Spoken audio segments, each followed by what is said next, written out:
मनीषा साजवानी जी। राधे राधे। श्री हरिवंश महाराज जी। महाराज जी, जब कोई अपमान करे तो कैसे समझें कि कब चुप रहना है, सुनना है, और कब जवाब देना है? अगर हमेशा चुप रहें तो लगता है सामने वाला और भी ऐसा करेगा, तो महाराज जी ऐसी में मर्यादा नहीं। भगवान शंकर कह रहे हैं, अपने कर्म जाए अपकारी, उमा क्षमा सापहुते भारी। अगर हम किसी को क्षमा कर देते हैं तो हमारी क्षमा उसके ऊपर सांप से भी ज्यादा दंड देने वाली बन जाएगी। अगर हम चुप हो जाते हैं तो मालिक हिसाब करता है, और जब हम हिसाब करते हैं तो फंस जाते हैं। तो इसे कोशिश करे, जब हमारा कोई अपमान करे तो हमें सहकर वहां से चल देना चाहिए। हिसाब भगवान के ऊपर छोड़ देना चाहिए। लड़ाई झगड़ा करना, मारपीट करना, हिंसा करना, अपने को बंधन में डाल लेना है। हमें लगता है अपने को बचाए।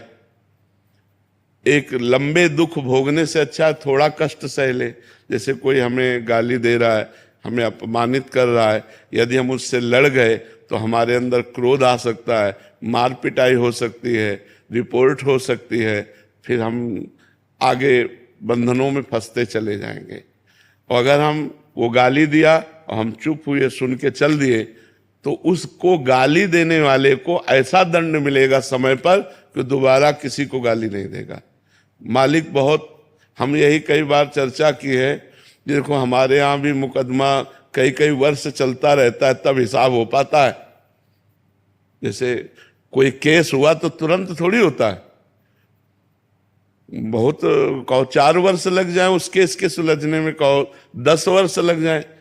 तो ये तो एक देश की बात है और अनंत ब्रह्मांडों का हिसाब है। तो हमारे प्रभु के यहाँ कहते हैं कि देर है पर अंधेर नहीं, कहते ना, थोड़ा देर तो लगेगी कि आपको वो गाली दिया तुरंत उसको चोट नहीं लगेगी, पर समय आने पर ऐसी चोट लगेगी कि जिंदगी में गाली देना भूल जाएगा। अपने को सहना चाहिए। ज्यादा विरोध और लड़ाई झगड़ा और हिंसा आदि करने से हम खुद बंधन में पड़ सकते हैं।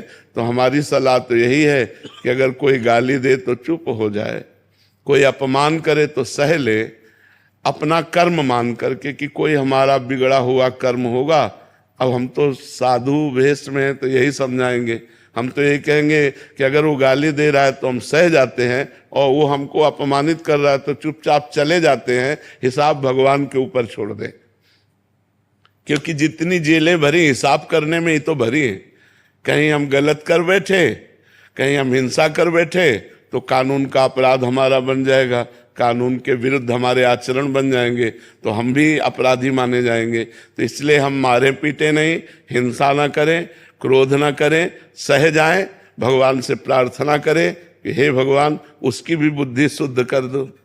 उचित तो ये है कि हम उसके लिए भी अच्छा सोचें कि भगवान अगर आप इसकी बुद्धि शुद्ध कर दे तो गाली देना बंद कर दे, ये भी एक अच्छा आदमी बन जाए, तो आप इसकी बुद्धि शुद्ध कर दो। हम तो यही प्रार्थना करेंगे कि भगवान सबकी बुद्धि शुद्ध करें, लड़ाई झगड़ा ना हो, एक दूसरे का अपमान ना हो, एक दूसरे को दुख देने वाले वचन न बोले जाए।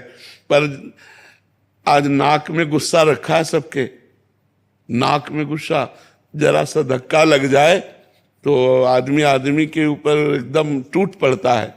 हो सकता है वो बैलेंस बिगड़ गया, उसका धक्का लग गया, तो अपने को बोलना है कोई बात नहीं, कोई बात नहीं, आप संभलिए और आगे बढ़िए।